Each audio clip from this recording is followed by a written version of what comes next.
오늘이 그 세계 일본군 위안부 기림일이라고 언급도 돼 있는데 8월 14일이 기림일로 지정된 이유가 뭔가요?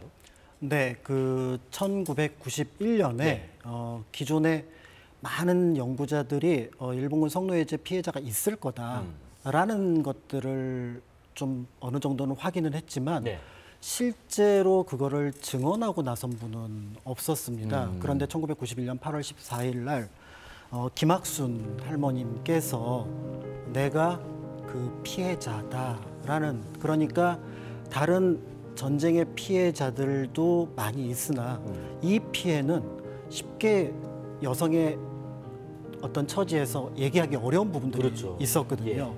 그거를 처음으로 이제 밝히면서 이때부터 이제 한국에, 그리고 중국에, 그다음에 네덜란드에 일본군 성노예제 피해자, 이른바 위안부로 피해를 겪었던 분들의 증언이 이어지게 되고요. 그때부터 지금 교수님을 포함해서 연구, 그다음에 또 유엔 차원에서의 어떤 조사, 이런 것들이 이루어졌다는 점, 그런 것들을 염두에 두고 8월 14일을 기림일로 지정을 하고 있습니다. 지금 그 아까 말씀하신 것처럼 시간이 정말 수십 년이 흘렀습니다. 고 김학순 할머니 첫 피해 증언 이후에 지금 34년째인데 피해자들이 원하는 일본 정부의 책임과 사과, 여기에 조금씩이라도 좀 가까워지고 있다고 보시는지, 아니면 답보 상태라고 보시는지? 일본 정부는 맨 처음에는 문제 자체를 부정했죠. 그러다가 92년에 증거 자료가 제시가 되니까 그때부터는 이제 사죄하고 반성한다라는 입장을 몇 차례 취했습니다. 특히 1993년에 이제 코노다마라는 것이 발표가 됐는데요. 그 코노다마는 사실상 일본군 위안부 문제의 법적 책임을 명확하게 인정한 문건이에요. 그것이 발표되었는데 이제 문제는 그 다음부터입니다.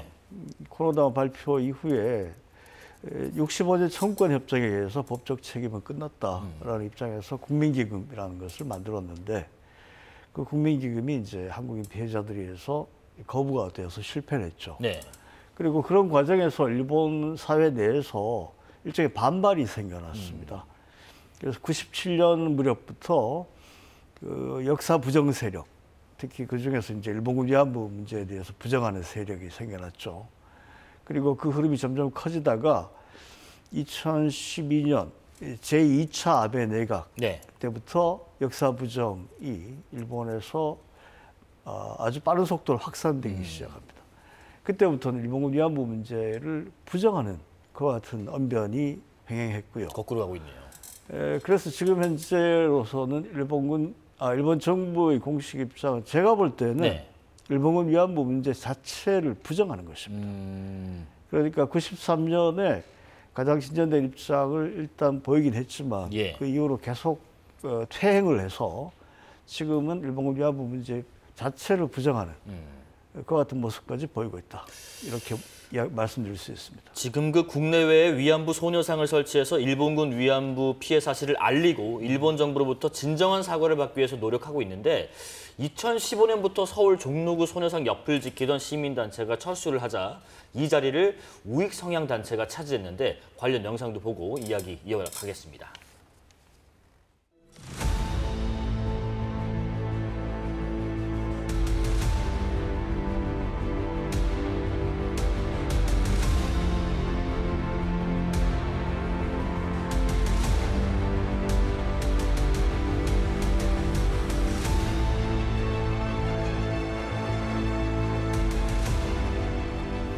앞서 잠깐 언급하신 것처럼 교수님께서 일본군 위안부 피해 사실 자체가 아예 없다, 거짓이다, 이렇게 지금 주장하고 있는 것 같은데, 뭔가 근거를 가지고 지금 주장을 하고 있는 건가요?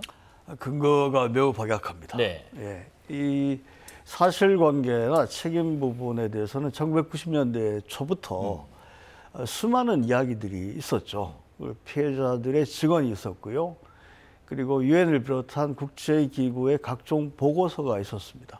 그리고 학자들의 연구가 쌓여왔고요. 그걸 부정하려고 하다 보니까 부정론자들의 주장은 제가 볼 때는 설득력이 없어요. 그리고 무리합니다. 그런데도 불구하고 그 주장을 밀어붙이면서 거의 정치 선동 정치 구호를 외치고 있는 게 아닌가. 저는 그렇게 생각을 합니다. 지금 일본 정부를 상대로 위안부 피해자나 그 유족들이 낸 소송에서 우리 법원은 3차례나 승소 판결을 내렸는데, 그런데 그것조차도 부정하는 한국인들이 있다. 일단 박 작가님, 이런 걸 우리가 어떻게 받아들여야 될까요? 저는 납득이 안 돼서 예. 구체적으로 그 분들의 생각이 뭔지를 정확하게는 모르겠습니다. 네. 제가 이제 역사를 근현대사를 처음 공부할 때 그때 이제 여러 책에서 뭐라고 이제 적고 있었냐면은 사실이 밝혀지면 사람들이 그 사실을 받아들이면서 필요할 경우는 사과도 하고 예. 또 필요할 경우는 거기에 따른 후속 조처도 이어질 거다라고 얘기를 했는데 지금 교수님 말씀하셨던 것처럼 그 내용이 사실로 밝혀졌고 연구에 따라서 굉장히 많은 증언들도 지금 채록이 되어 있거든요. 네네. 그런데 그거를 부정한다는 얘기는 사실은 이 역사를 역사로 보지 않는다라는 거죠. 그러니까 이 역사가 일본에게 불편하면은 한국과 일본이 우호 관계를 맺어야 되는데 거기에 걸림돌이 된다라고 하는 굉장한 정치적인 의도에서 반영이 된다라고 볼 수 있을 것 같고요. 네. 사실 이제 거기까지 나아간다면 그렇게 쌓은 우호는 무슨 의미가 있을까라는 것들에 대해서, 그러니까 인권을 버리고 그다음에 어떤 약자를 보호하지 못하는 그 나라가 다른 나라 우호 관계를 맺는다면 그거는 어떤 의미가 있을까를 그분들한테 되묻고 싶고, 그렇기 때문에 결과에 있어서는 역사를 어느 정도 조금 공부했던 저로서는 네. 납득하기 어렵고 이해하기 어려운 게 사실입니다. 교수님, 왜 이렇게 판결이 났음에도 불구하고 우리 한국 사람이 이런 것을 부정하는 흐름까지 오게 됐다라고 생각을 하세요? 그분들한테 물어봐야 될 것 같아요. 예. 그런데 제가 주목하는 것은 그 한국의 역사 부정론자들의 주장이 네. 일본 정부가 지금 현재 외무성 홈페이지에 띄워놓고 있는 일본군 위안부 부정론과 매우 흡사합니다. 아, 맞닿아 있나요? 예. 네.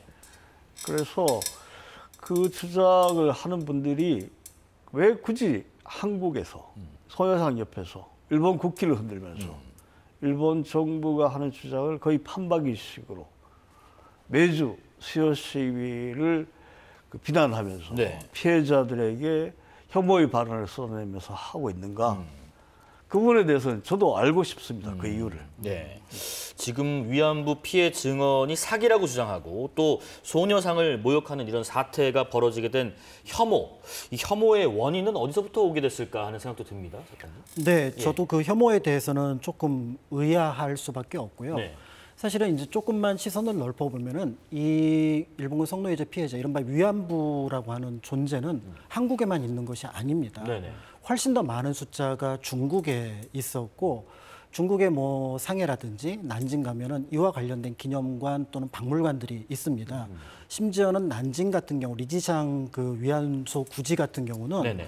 아예 그 당시 위안소로 쓰던 건물을 그대로 남겨놓았습니다. 그렇기 때문에 이게 역사에서 아니다, 없었다라고 부정할 수는 없는 상황이라고 볼 수밖에 없고요. 네. 그런 면에서 볼 때 이거를 오히려 이제 사실로 받아들여야 되는데, 문제는 이 사실을 주장하는 분들이 사회적으로 약한 존재이고 또 여성이고, 그렇기 때문에 이런 걸 편가르기를 통해서 뭔가 자신들의 주장을 관철시킬 수 있다라는 생각, 그러면서 이제 혐오 표현을 만들어내는 거라고 볼 수가 있는데요. 역사에서 결코 용납될 수 없는 게 약자에 대한 혐오라고 본다 그러면 네. 사실은 그분들은 지금도 역사에 죄를 지고 있다라고 볼 수밖에 없습니다. 네네. 그 당시에 가장 힘이 약했던 어린이, 여성 가운데 여성의 피해가 이런 어떤 하나의 입에 담을 수 없는 피해로 나타났는데, 그 피해자들에게 다시 그와 비슷한 말로 표현을 한다는 것 자체는 기본적으로 시민으로서의 상식, 그런 어떤 민주주의 사회에서 용납될 수 있는 범위를 넘어섰다라고 볼 수밖에 없습니다. 교수님께서는 그런 진단도 하셨더라고요. 우리 정부가 그동안 명확한 메시지를 주지 못해서 위안부 피해자분들을 모욕하는 목소리가 끊이지 않는 측면도 있다. 그렇다면 어떤 명확한 메시지가 어떻게 좀 전달이 되고 스피커업이 돼야 된다고 생각하시는지? 사실은 명확한 메시지가 나왔더랬습니다. 네. 그 일본 정부 측에서 일본군 위안부 문제는 1965년 청구권 협정에서 다 끝났다라는 주장을 하는 가운데서 피해자들이 그러면 그때 어떤 일이 있었는지 확인하자라고 해서 한일 회담에서 전면 공개를 요청했고요. 네네. 노무현 정부 때 그게 전면 공개됐어요. 그게 이제 2005년입니다. 예. 전면 공개하면서 노무현 정부가 일본군 위안부 문제에 대한 명확한 입장을 제시했습니다. 일본군 위안부 문제 등 일본 정부, 군 등이 관여한 반인도적인 불법 행위는 청구권 협정에도 불구하고 해결되지 않았고 일본 정부의 법적 책임이 남아있다. 네. 이건 명쾌한 입장이거든요. 근데 그 이후에 이제 이명박 정부, 박근혜 정부를 거치면서 그리고 특히 윤석열 정부에서는 아무런 언급도 없었습니다. 좀 혼란된 상황을 보였더랬어요. 그래서 그런데 대한민국 정부의 공식 입장은 그때 제시가 된 거고요. 네네. 그 이후에 그것이 공식적으로 바뀐 적이 없어요. 그러니까 그 입장을 명확하게 하는 가운데서 그 입장에 따라서 정부가 움직여가면 된다라고 생각을 합니다. 뭔가 좀 그런 생각도 듭니다. 어떤 정부의 어떤 이런 뚜렷한 방침 또 메시지가 분명히 있었음에도 불구하고 뭔가 그 얘기를 꺼내면 그것이 우리가 일본과의 어떤 교류에 있어서 해가 되고 저해가 되기 때문에 좀 조용히 해야 된다라는 분위기에 대해서는 어떻게 생각하세요? 그런 교류면은 하질 말아야죠. 예. 그러니까 그렇지 않더라도 일본과는 정치, 경제, 사회, 문화적으로 굉장히 긴밀한 관계에 그렇죠. 있습니다. 네. 그렇지만 과거 역사 문제는 역사 문제로 또 풀어야 되는 부분들이 있는 거죠. 그러니까 어떤 나라와 나라 사이는 굉장히 다면적인 관계 속에서 이 문제를 풀고 나갈 때 그다음에 조금 더 건전한 오히려 다른 문제들을 조금 더 돈독하게 만들어갈 수 있고요. 무엇보다도 일본이 여기에 대해서 사과를 하고 또 거기에 대한 배상을 하게 된다면 한국인들이 일본에 대한 감정은 어떻게 변할지 이런 것들을 생각해 볼 때 그것이 조금 더 미래 건설적인 모습이 아닐까라는 생각이 듭니다. 그리고 이 문제는 한국과 일본의 문제가 아니라 전쟁 범죄의 문제이기도 합니다. 어떤 곳에서 전쟁이 일어났을 때 가장 약한 존재들이 피해를 입는데 그때 이런 문제들이 대외적으로 밝혀지고 이거는 시효가 없고 더 나아가서 반인륜적 범죄라는 것이 알려지게 됐을 때 네. 미리 예방할 수 있는 어떤 효과도 있거든요. 그렇기 때문에 이거를 한일의 문제가 아니라 인권의 문제이고 전쟁의 범죄의 문제이고 이렇게 접근해 본다면은 이 문제에 대해서는 쉽게 해결책이 나올 수 있지 않을까. 그리고 무엇보다 잘못한 걸 잘못했다고 반성하는 그 정부는 어떤 면에서 볼 때는 그 본국의 시민들로 볼 때도 훨씬 더 신뢰가 깊은 그런 모습이 아닐까라고 보여지고요. 네네. 한편으로 전쟁 시기에 어떤 일본의 정책들은 비이성적인 것들이 많습니다.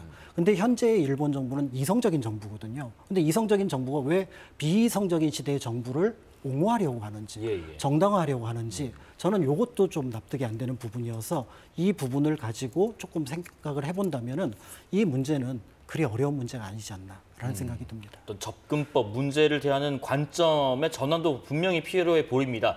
또 하나가요. 지난 2020년에 독일 베를린의 평화의 소녀상이 건립이 됐는데 이 일본 정부의 개입으로 철거 위기에 놓였다가 일단 다음 달까지는 존치할 수 있게 된 상황이라고 합니다. 자, 지금 보시는 것처럼 독일 베를린의 소녀상인데요. 독일 베를린에 지금 소녀상이 처음 설치된 이후에 지금 해외에 현재까지 몇 개 소녀상이 설치되어 있나요? 네, 순서는 제가 정확하게 모르겠으나 네. 2024년 작년 기준으로 국외에 31개의 해외 이제 소녀상이 이제 세워졌습니다. 그러니까 유럽 곳곳에 이제 소녀상이 세워졌는데요. 여기에 담은 메시지는 한국과 일본의 문제이기도 하지만 인권에 대한 문제, 전쟁에 대한 문제를 제기했다라고 볼 수가 있고요. 한편으로 이제 일본에 대한 압박이 될 수도 있을 겁니다. 그렇지만 여기에 대한 것들을 그럼 건설적으로 뭔가 문제를 해결하기 위해서는 이 소녀상이 어떤 방식으로 만들어졌고 어떤 의미를 갖고 있는지 얘기를 하면 되는데 네. 일방적으로 적절하지 않고 그다음에 철거해야 된다라는 정치적 압력을 취한다면은 향후에 이 부분은 오히려 일본 정부에 좀 부담이 되지 않을까 이렇게 생각이 됩니다. 지금 교수님, 일본은 지금 베를린 말고도 독일 쾰른 또 카셀에 설치된 소녀상에 대해서도 대응하겠다고 예고를 했다고 하더라고요. 근데 일본이 정부 차원에서 이렇게 소녀상 철거를 하기 위한 압박을 지금 내리고 있는 것들이 이 작은 소녀상의 철거에 집착하는 그런 이유들, 이거는 뭐라고 생각하시는지요? 그게 참 중요한데요. 예. 지금은 고인이 됐습니다만 아베 신조 전 총리의 회고록을 보게 되면 네. 내가 한국 대사, 독일 대사에게 명확하게 지시했다. 지금 와인이나 마시고 있을 때가 아니다. 나가서 싸워라. 소녀상에 대해서. 라고 지시를 했다라고 그렇게 적혀 있어요. 예. 그런데 소녀상은 잘 아시다시피 일본군 위안부 피해의 상징이고 그와 같은 피해가 다시 발생하지 않도록 하겠다라는 다짐의 상징이잖아요. 조그만 동상입니다. 네네. 근데 그 동상을 철거하기 위해서 혹은 설치되지 못하게 하기 위해서 일본의 총리 대신 지방자치단체장, 국회의원, 시민단체 이 총력전이에요. 거국적으로 움직이고 있단 말이에요. 저는 이 부분이 가장 이해가 안 됩니다. 네. 그러니까 그 모습을 보게 되면 이건 일본군 위안부 문제를 지워버리겠다, 부정하겠다라고 하는 모습 이외에 다른 모습으로 보이질 않습니다. 네. 그런데 일본은 공식적인 입장은 정부 차원에서 책임을 진다, 책임을 통감한다, 사죄하고 반성한다 라는 것이다 라고 이야기를 하는데 네. 그 이야기가 얼마나 진정성을 가지고 있느냐라는 것은 소녀상에 대한 일본 정부, 일본 사회의 태도를 통해서 우리가 검증을 할 수 있을 것이다 라고 생각을 합니다. 네네. 그 부분은 저로서는 매우 기이하다라고 생각을 합니다. 지금 말씀 듣다 보니까 그런 생각이 듭니다.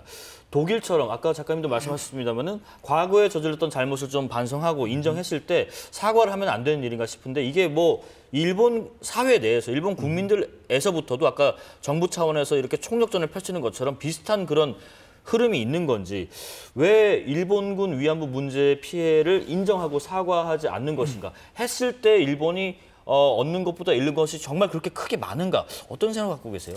일본 사회라고 해서 예. 한 덩어리는 아닙니다.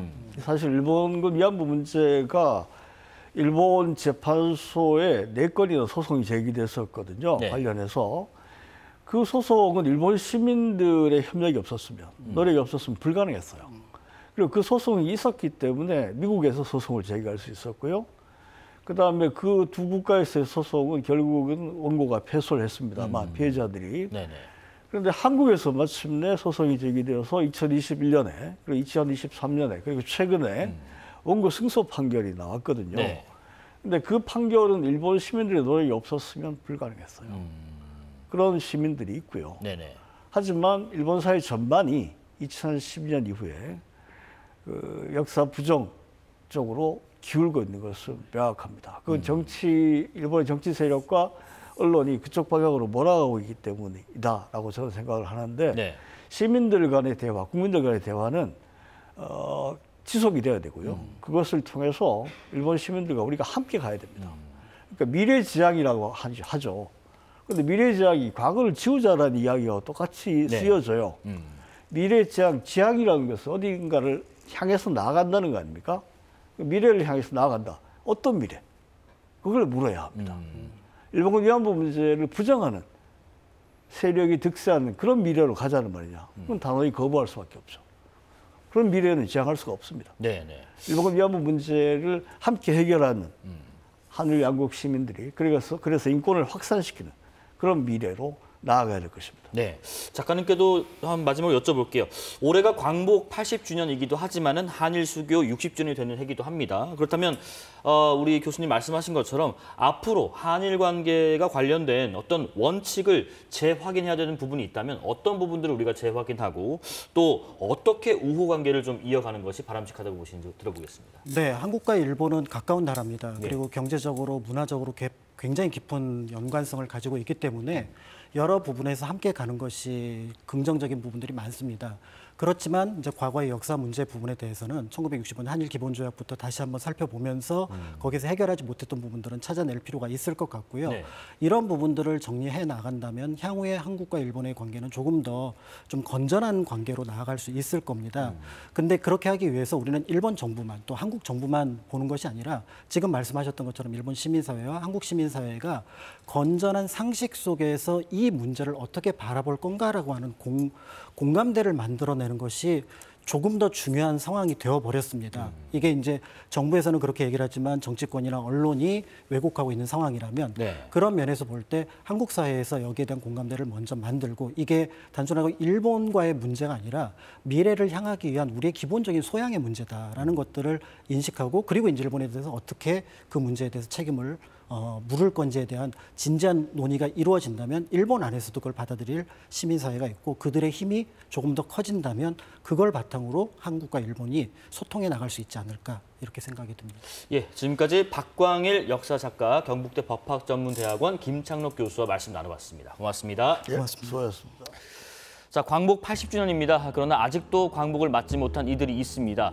고향 땅을 밟지 못한 채 남겨진 이들, 그리고 미완의 역사를 안고 살아가는 이들을 기억하면서 진정한 광복의 의미를 다시 한번 생각해 봐야겠습니다.